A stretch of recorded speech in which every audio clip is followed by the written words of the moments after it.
Bismillahirrahmanirrahim. Sharing kisah-kisah tentang orang yang dibela sama Allah.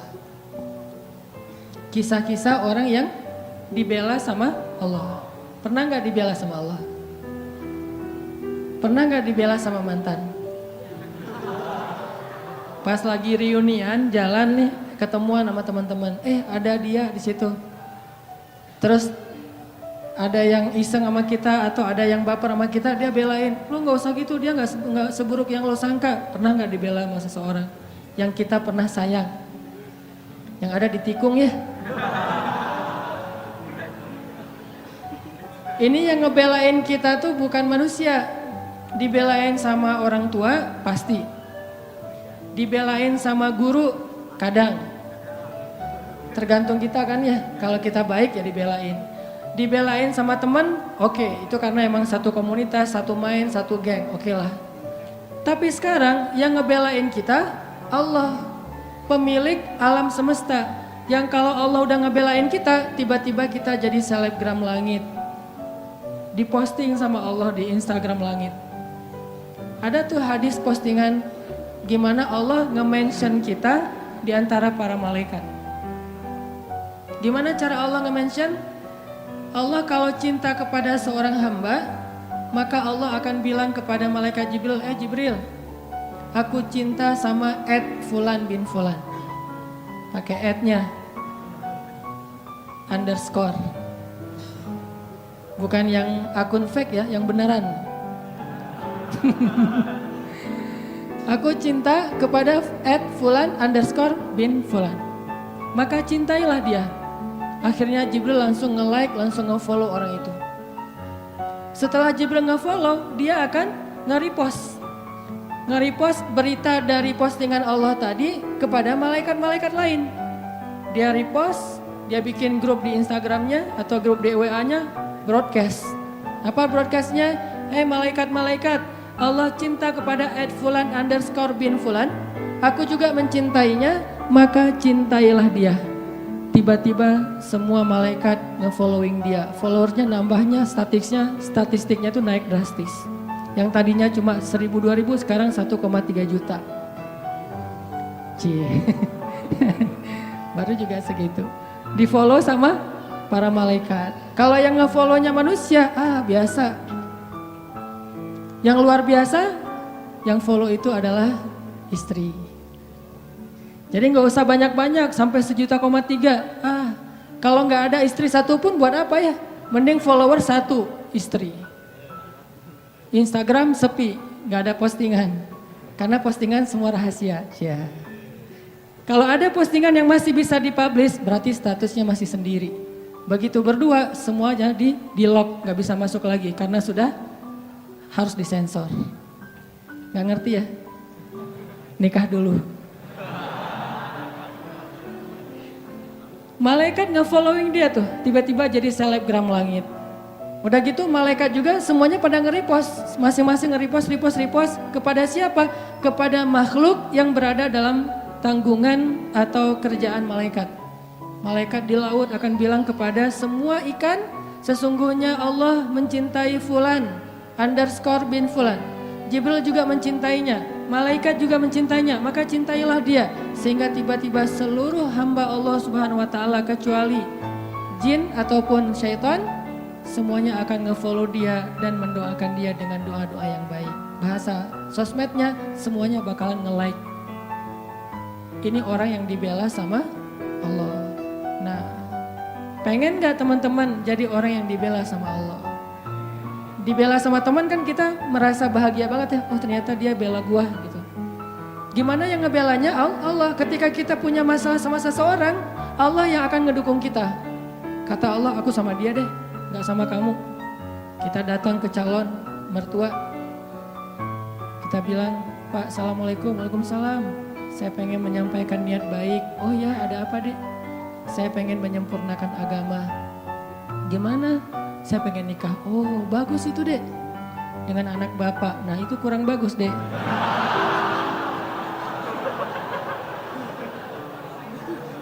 Ditolak nih mentah-mentah. Allah yang akan bela kita. pulang, ya Allah, dia nolak saya. Engkau maha melihat, engkau maha mengetahui. Bolak-balikanlah hatinya. Malam mimpi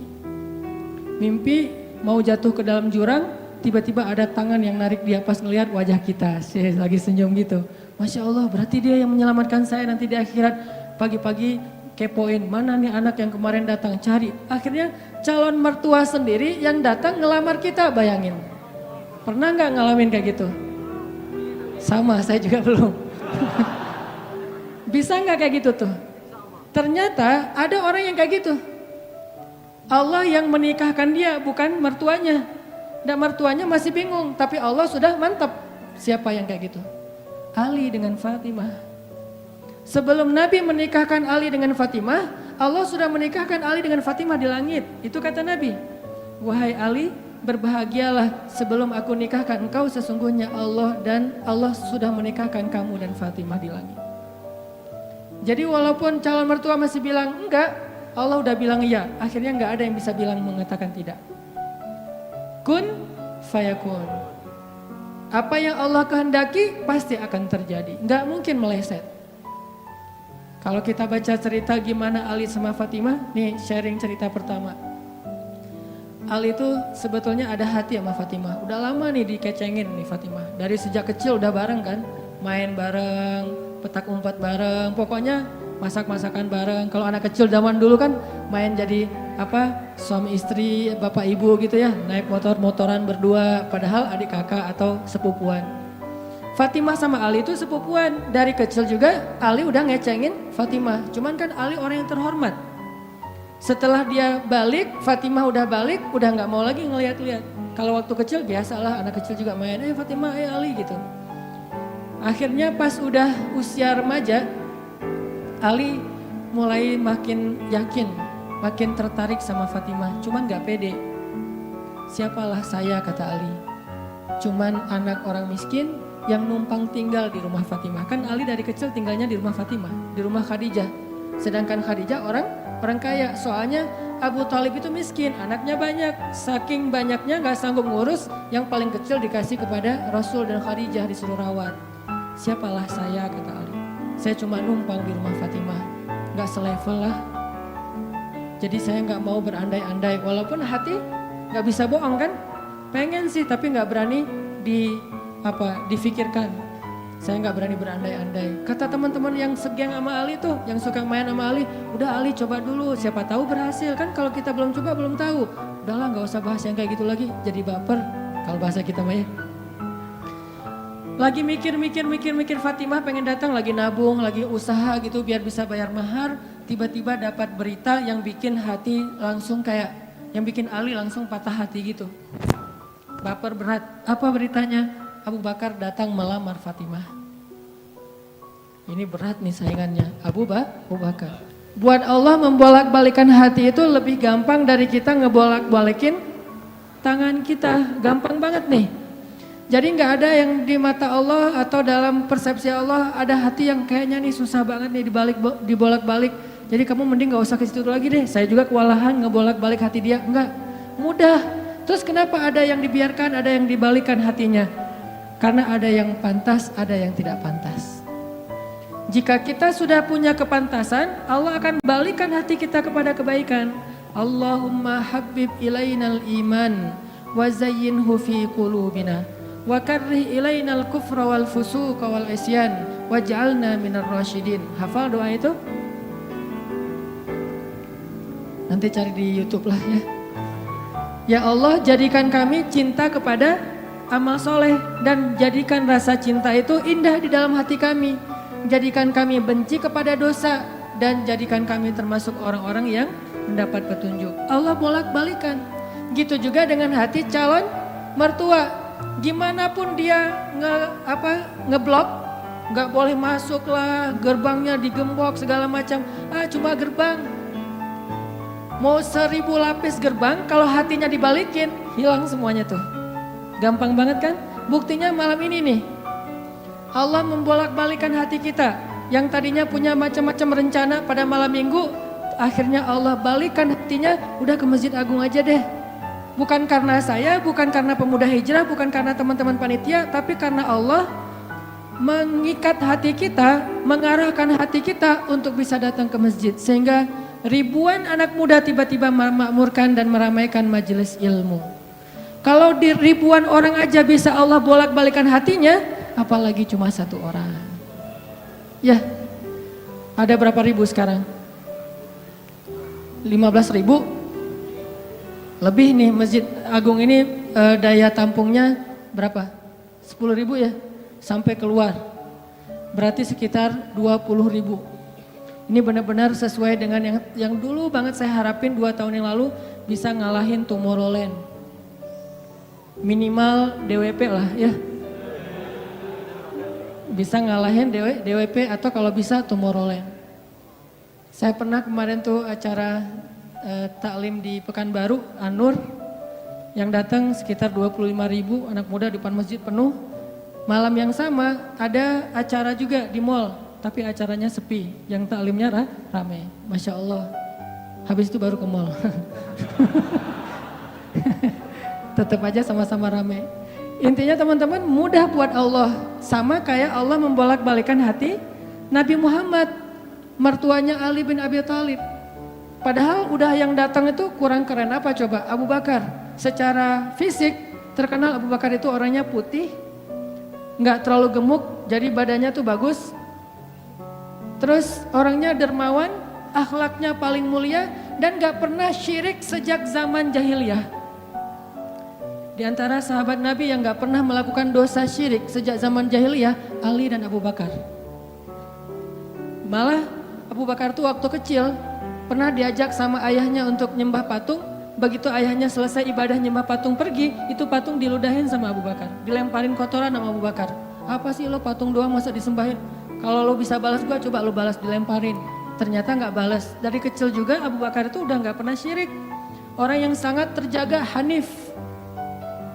Dan julukannya juga sama dengan julukan Nabi Ibrahim, Siddiq. واذكر في الكتاب إبراهيم إنه كان صديقا نبيا. Ibrahim Siddiq, Abu Bakar Siddiq, sama nih. Bahkan Nabi sering membandingkan Abu Bakar sama Ibrahim. Engkau wahai Abu Bakar seperti Ibrahim, engkau wahai Umar seperti Musa. Ya iyalah Umar ya, Musa kan gak sengaja noel orang langsung meninggal kan ya. Ngelihat Bani Israel agak ramai gitu, lagi mau gelut sama orang Kipti.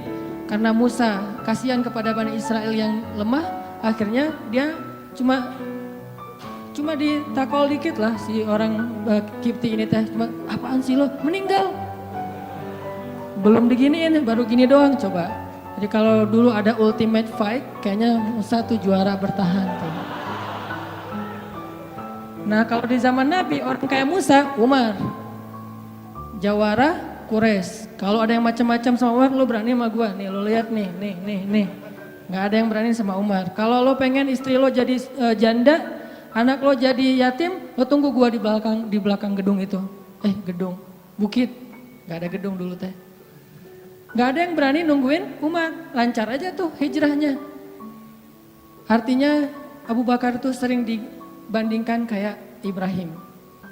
Terus dengan Nabi akrab banget tuh Abu Bakar. Jadi kayak soulmate-an berdua tuh. Belum dapat risalah Islam juga, Nabi itu kalau jalan sama Abu Bakar jalan yuk kemana? Ngopi, kalau bahasa kita teh. Ngopi sama Abu Bakar berdua. Dari zaman sebelum Islam juga Nabi itu dalam tanda petik udah sering ngopinya sama Abu Bakar. Coba enak gak nolak teman ngopi kita? Agak susah kan, dia ngajak kemana, gak enak kan nolaknya, yaudah gua datang gitu. Ali ngerasa, wah nih yang datang nih saingan berat nih. Pernah bersaing dengan orang kayak gini? Pernah, cuman sering kalah. Gak ada saingan juga masih ditolak ya, apalagi ada saingan. Nah itu mah saya banget, bukan teman-teman. Udah biasa ditolak, pada akhirnya diterima juga. Karena saya gak mau menyerah. Datang Abu Bakar, mau ngelamar Fatimah. Ali pas tahu berita itu, ya udahlah berarti pupus harapan. Hashtagnya berhenti aja. Udah gak bisa ngapa-ngapain. Tidak lama kemudian setelah Abu Bakar lama di rumah Nabi terus pulang, Ali merhatiin wajah Abu Bakar, nih wajah diterima atau wajah ditolak nih.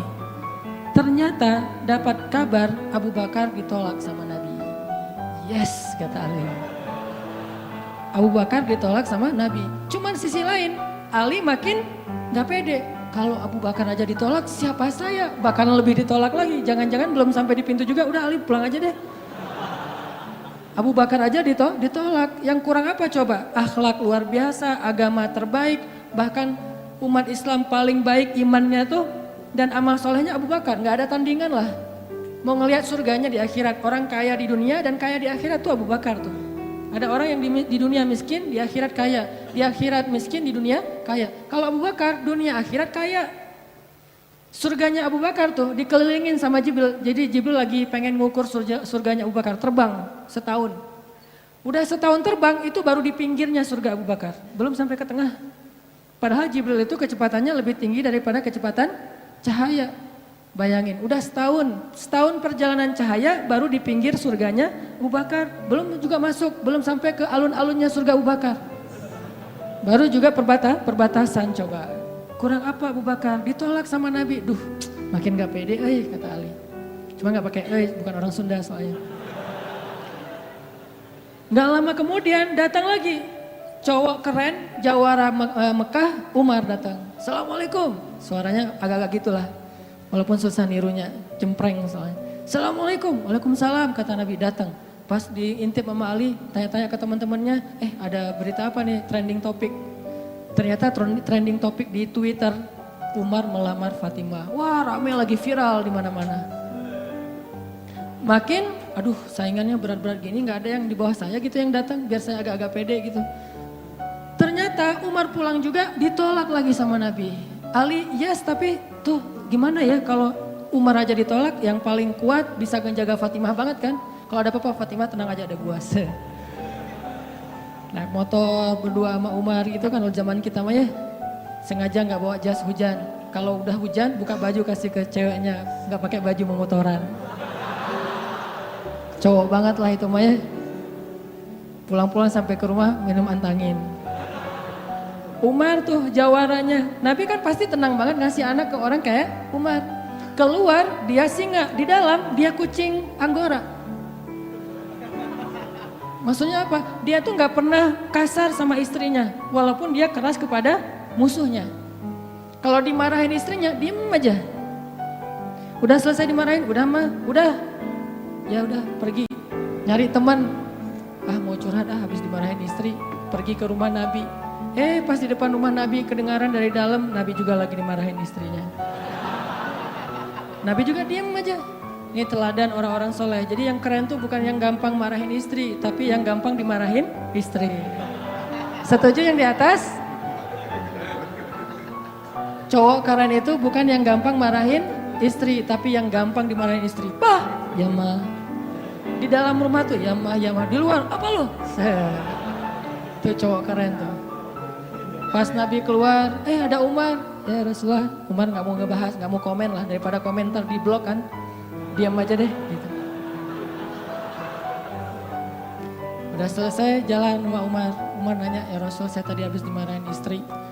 Mau ngajak Rasul ngopi, curhat, Nabi juga lagi dimarahin. Kata Nabi, bagaimanapun dialah yang mengurus rumah. Dia yang mengurus aku, keluargaku. Nabi nyebutin kebaikan-kebaikan istri. Gak mau nyebutin, dasar emang perempuan emang kayak gitu ya. Saya tuh Nabi loh, masa Nabi dimarahin, kamu paham gak sih perasaan aku gitu. Enggak, Nabi gak ngomong kayak gitu. Nabi cuma membicarakan kebaikan istrinya. Umar yang datang ditolak. Akhirnya Ali udahlah, mau kayak gini mah kayaknya udah gak mungkin deh. Abu Bakar ditolak, Umar ditolak, berarti ada standar di atas mereka berdua. Yang kaya raya ditolak, yang paling eksis berpengaruh, jawara ditolak. Ya saya gak punya dua-duanya. Masih kecil soalnya, nanti kalau dia udah dewasa, Ali emang jawara juga tuh. Malah gladiatornya Nabi kan. Ketika orang gak berani menantang seorang musuh, Ali yang berani. Saya Rasulullah, Ali itu. Akhirnya Ali diam-diam aja, udah gak mau ngebahas lagi tentang Fatimah. Udah aja tutup bab tentang Fatimah. Sekarang yang lain aja deh. Tapi teman-temannya ngegojlokin terus. Ali. Kalau bahasa kita jomblo gitu. Dibully terus. Ustadz posting bully, teman ngomong ngebully, pokoknya bully nasional aja. Karena dibully-bully terus, akhirnya Ali memberanikan diri, ya udah datang deh bertamu. Pokoknya malam ini diterima, ditolak, walaupun kemungkinan besar ditolak, saya harus datang dulu nih sama Nabi. Beraniin diri, gak usah majang mikir, datang. Assalamualaikum, waalaikumsalam. Ali masuk. Nabi kan senang banget sama Ali ya, kesayangan Nabi banget lah pokoknya Ali itu. Duduk, ada apa Ali? Enggak, cuma pengen silaturahim. Nggak ngomong apa-apa coba. Cuma pengen silaturahim. Nabi sehat, mau diambil air hangat, pokoknya gitu-gitu aja. Ali ada apa? Enggak ada apa-apa ya Rasulullah, cuma kangen aja pengen duduk sama Nabi. Kayak gitu aja terus. Lama-lama Nabi kan paham dan Allah yang kasih wahyu. Ali, kamu gimana sama Fatimah? Langsung Fatimah. Kebayang gak sih perasaan kita tuh sama orang yang kita kayak udah ngeklik banget, udah habis-habisan, pokoknya kalau gak dia saya mending gak usah nikah deh, gitu ya. Kalau gak dia mending saya jomblo aja seumur hidup. Kalau gak dia mending saya bunuh diri aja. Udah gitu bunuh dirinya gak mati lagi kesangkut di tiang listrik. Ali itu udah, hatinya tuh udah kena banget sama Fatimah dan itu karena Allah yang mengikat hati mereka berdua. Pas Nabi bilang gitu, Ali langsung curhat. Ya Rasul, ya saya pengen, tapi saya nggak punya apa-apa. Kata Rasul, kamu punya apa? Saya di rumah tuh cuma punya 3 barang. 1 pedang, 1 onta, 1 baju besi. Nggak punya emas, nggak punya apapun. Kata Nabi, kalau pedang kamu butuh untuk berperang. Onta kamu butuh untuk mengangkut air. Ya udah deh baju besi aja, bawa ke sini baju besinya. Untuk jadi mahar buat Fatimah. Beneran Rasul baju besi? Itu bajunya besi loh Rasulullah, bukan yang tangan kayak gitu apa cincin. Gak apa-apa kata Rasulullah. Keluar Ali, Allahu Akbar, Allahu Akbar. Orang-orang pada heboh, langsung muncul lagi trending topik hashtag Ali diterima. Coba, kata Nabi, wahai Ali, bergembiralah, berbahagialah. Sesungguhnya sebelum aku menerima kamu, Allah sudah menikahkan kamu dengan Fatimah di langit. Ini orang yang dibela sama Allah. Apa rahasianya? Rahasianya satu teman-teman. Coba teman-teman buka surat Fussilat, surat 41 ayat 30. Itulah rahasianya. Surat Fussilat, surat 41 ayat 30. Nih, kita baca ya dikit lagi. Surat Fussilat, surat 41 ayat 30. Bismillahirrahmanirrahim. Mangga.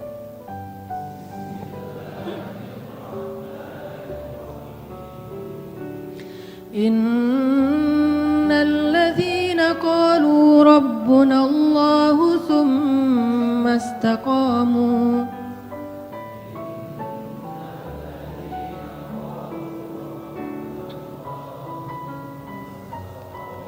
تتنزل عليهم الملائكة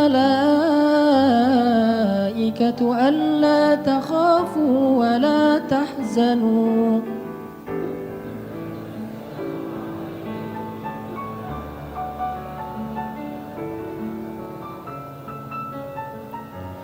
وأبشروا بالجنة التي كنتم توعدون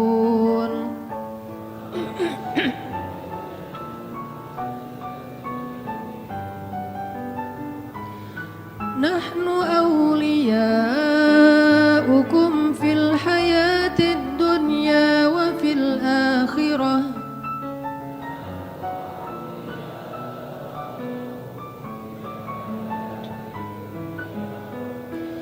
ولكم فيها ما تشتهي أنفسكم ولكم فيها ما تدعون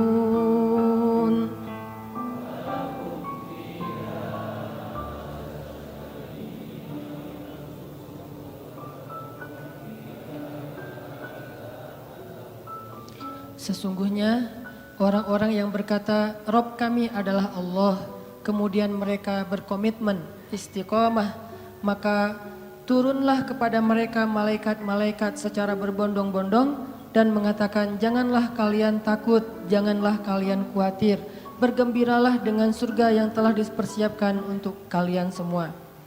Kami adalah pelindung-pelindung bagi kalian dalam kehidupan dunia dan dalam kehidupan akhirat. Di sana, di dalam surga, ada hal-hal yang kalian sukai dan di sana juga ada apapun yang kalian minta. Ini rahasianya. Istiqomah. Arti istiqomah, 1 komitmen, 2 konsisten. Sehingga kata Allah, tatanazzalu alaihimul malaikah. Sebagaimana Jibril turun untuk ngebelain Hafsah. Tatanazzalu alaihimul malaikah. Sebagaimana Jibril turun membawa wahyu untuk Aisyah. 2 kali, 1 ayat tayamum, 2 ayat untuk membela fitnah terhadap Aisyah. Tatanazzalu alaihimul malaikah. Nahnu awliyaukum. Kami yang akan ngebelain kalian, yang akan ngelindungin kalian.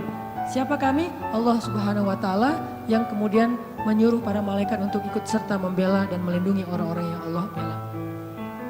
Siapa mereka? Orang yang istiqomah. Makanya terus saja on the track, jangan sampai kita melenceng. Kalau terlanjur melenceng langsung balik lagi. Melenceng langsung balik lagi, cara baliknya dengan taubah dan istighfar, hijrah.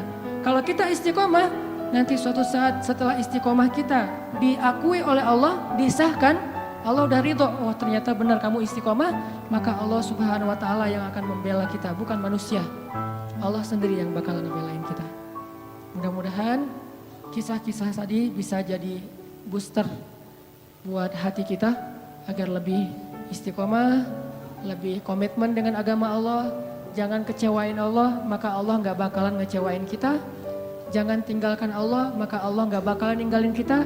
Jangan cuekin Allah, maka Allah juga gak akan nyuekin kita. Aku tergantung prasangka hambaku kepadaku.